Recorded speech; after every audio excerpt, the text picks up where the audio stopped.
my online classroom. And in this video, we are going to discuss about the class 9 geography chapter 4 climate. And here in this video, I am going to present the flow chart, and in this flow chart, you will get all the important headings of this chapter, which is really very helpful for you. And after that, we are going to discuss about the map work, just like you can see here. And after that, some important questions which are mentioned here. So let's start this video. So first of all, we are going to know what is the main content of this chapter under the heading introduction. So our introduction is the first heading we have in the flowchart. So in introduction, we are going to learn about the basic elements of natural environment of any area, our landforms, drainage, and the atmospheric conditions or the climatic conditions that prevail over that year or area. As such, it is quite necessary to study about the climate of India when we have already read about the landforms and drainage pattern of our country. In our previous chapter already we have done about the drainage, and now today we are going to discuss about the weather and climate. So now next heading we have the meaning of weather and climate. So the average weather conditions of a sizable area of the earth's surface for a long period of time, usually spread over a span of at least 30 years, is known as climate. And what is the definition of weather? Weather, on the other hand, refers to atmospheric conditions prevailing over a shorter time and over a smaller area. So this is the correct definition of weather and climate. After that, our next heading is vectors or controls affecting the climate of India. So there are many factors or controls we have which affects the climate of India, and the question in the question paper also will get related to this question, and there also they can ask through factors or controls. So that's why I mentioned both the words.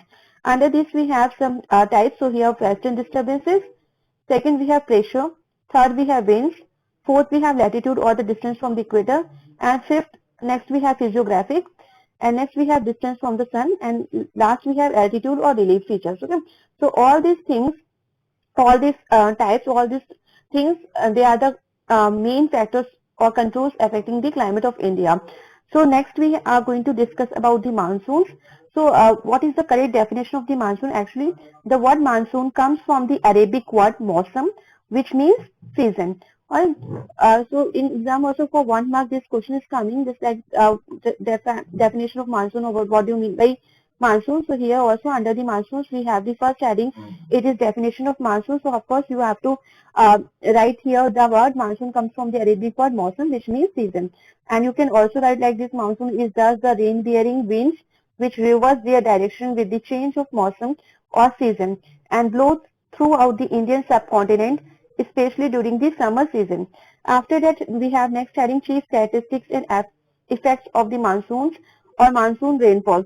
So here what are the main characteristics we are feeling, and the thing which those effects of the monsoons or monsoon rainfall, that is the mention here. Just like we very well know, this monsoon come more or less like a storm. So their coming is known as direct monsoons. The monsoons account for 90% of the rainfall received by India. Even the rainfall is neither continuous or nor regular even in the wettest areas. Overall rainfall, if you are going to see, the overall rainfall is not the same each year. The monsoons may be strong or weak in a particular year depending on the intensity and frequency of depression in the Bay of Bengal. Then we have the next, under this, the summer and winter monsoons. So monsoons season is also be different, like first we have the summer and second we have the winter monsoons. A part of that, summer monsoons or southwest monsoons, and how are they caused? So here also it is going to be divided into two branches. First is the Arabian Sea monsoons and second is the Bay of Bengal monsoons. Then is here it is given winter monsoons or northeast monsoons, and how are they caused. So these are the important headings which you have to prepare, which you have to read in this book, or especially in this chapter. Next we have the mechanism of monsoons, and next the seasons. So seasons is be divided into four types here. First is the cold weather season, which is extend in India from December to February. Second we have the hot weather season from March to May. Next we have advancing monsoon season, which is from June to September. And last one is the retreating monsoon from that is in September, October and November. So first of all we have the cold weather season. So here the cold weather persists from December to February throughout the India. January is the coldest month Temperature varies from 10 degrees Celsius to 25 degrees Celsius. Temperature is between 10 degrees Celsius to 15 degrees Celsius in northern plains and 25 degrees Celsius in southern parts of the country. Even there is a high pressure in northern plains due to the cold climatic conditions, and the cold dry winds blow from the high pressure towards the low pressure equatorial regions. Next we have the hot weather season, which is March to May. So here during this period there is a rapid shift of the belt of heat from south to north. In March, April and May, the highest temperatures occur in the Deccan Plateau. It is 38 degrees Celsius, Gujarat 42 degrees Celsius, and northwest of India 48 degrees Celsius respectively. After that, we have the advancing monsoon season, which is June to September. So, under this season runs from June to September. During these months, the southwest monsoon winds blow northwards into branches from the Arabian Sea and the Bay of Bengal. Next, we have the retreating monsoon. So, retreating monsoon this season runs from October to November. At this time, and September also. So, at this time, the monsoons start retreating. The lower temperatures on the plains give rise to gradual increase in pressure, and as such, the monsoons retreat from most parts of North India. Depressions originate in the southern part of the Bay of Bengal and start moving towards the east coast of India. Next, it is being given here distribution of rainfall. As we very well know, all the things whatever we are getting through nature, so all these things are not be distributed equally. So distribution is be unequal.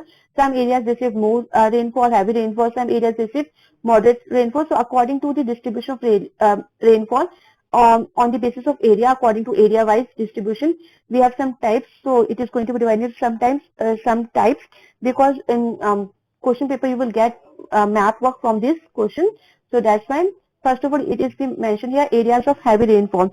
So under these areas of heavy rainfall, the following areas get rainfall of 200 centimeter and above annually. These areas are coming under this heavy rainfall, like Assam, the Ganga Delta, the Western Ghats, the Western coastal regions, and the mountain regions of Himachal Pradesh. Second, we have areas of moderate rainfall. So here, the areas which receive annual rainfall between 100 centimeter to 200 centimeter, they are coming under this group. And here, like Madhya Pradesh, Odisha, Chota Nagpur, Western Bengal, Bihar, Eastern UP, Tamil Nadu, these areas are coming under this moderate rainfall. Third, we have areas of low rainfall, and here the areas which receive an annual rainfall between 50 centimeter to 100 centimeter are coming under this category. And here example we have Western UP, South, Eastern Punjab, Eastern Rajasthan. So these are the examples here. Even now next we have areas of scanty rainfall. So these areas receive less than 50 centimeter rainfall annually. And here just like we have the example Western Rajasthan, including Jaisalmer, Kutch, southeastern parts of Haryana. So these are the some areas where these areas receive scanty of rainfall, less than 50 centimeter. So again I am going to explain again here areas of heavy rainfall, it is above 200 centimeter or above of it. Areas of moderate rainfall, it is 100 centimeter to 200 centimeter. Areas of low rainfall, it is 50 centimeter to 100 centimeter. And last, areas of scanty rainfall, it is less than 50 centimeter. Next we have what are the reasons or what are the various causes for the uneven distribution of rainfall in India. Then after that we have consequences of the uneven precipitation in India. Next we have Himalayas, and it is the main important heading of this chapter, that Himalayas and monsoon as a unifying bond. What is the relation between these Himalayas and the monsoons? So these are the main topics which you have to prepare. After that here also it is mentioned effects of the Himalayas and effects of the monsoons. So throughout the country, what is the effects of the Himalayas and what is the effects of the monsoons. So that's why the heading is here, Himalayas and monsoons as a unifying bond. So under this heading we have two subheadings, effects of the Himalayas, and second we have effects of the monsoons. After that map work, because it is a geography chapter, so of course map work is important, and on outline map of political map you will get in your during your exam time. And your like option question will become like this, that you have to mention, you have to locate the areas which receive rainfall over 400 centimeter. Then areas receiving, so these areas are heavy rainfall where it is P. Next we have areas receiving rainfall less than 20 centimeter, it means scanty. And next we have the direction of the southwest monsoon over India. So you have to locate, you have to show the direction in which southwest monsoon blow or it's found in over the India. Last we have areas receiving rainfall between 300 to 400 centimeter. So these are the things you have to be locate, you have to mention in your map. Apart of that, we have some important questions related to this chapter. First, it is what do you mean by weather and climate. Second, we have what does monsoon entail? It means what is the meaning of monsoon. Third, we have what does Mason Dam receive the highest rainfall in the world. So that you have to give. And next we have why does the rainfall decreases from east to west in northern India. So anyone when it especially when rainfall move from east to west, so how it is going to be decreases in northern India, that reason you have to mention. And last we have named the factors affecting the climate of India. So those factors you have to be give the answer, and better that you will write to answer in points. So in this way we have covered this whole chapter, chapter 4, climate geography, class 9. So thank you everyone, and please like, share and subscribe this channel for more updates.